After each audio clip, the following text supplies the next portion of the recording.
it's Mary with the Great Outdoors University. I hope you're having a beautiful day. I wondered if you've ever been on a walk and noticed butterflies sitting in a gravel path after a rainstorm, or potentially by the side of a pond, on the shore, sitting on the ground. What do you think they're doing?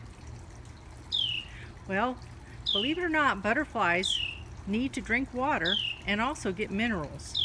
So they often do that from places that are moist, but not soaking wet or puddled in a large way.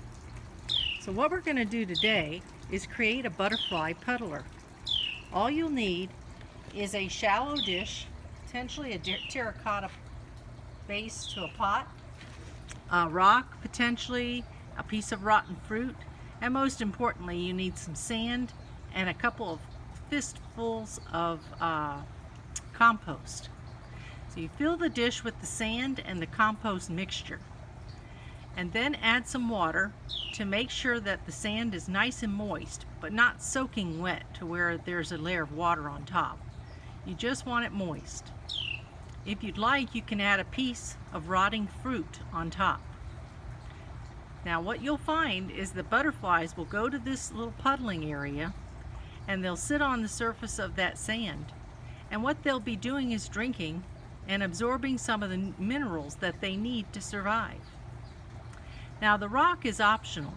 If you have a large enough base or pot or pan, you can put the rock in an area on one side and add some additional water to that side, and it could be an area for other pollinators such as bees and wasps to come and take a drink.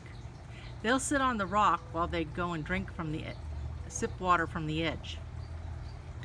So I hope you enjoy making your butterfly puddler, and most of all enjoy watching the butterflies come and enjoy it themselves.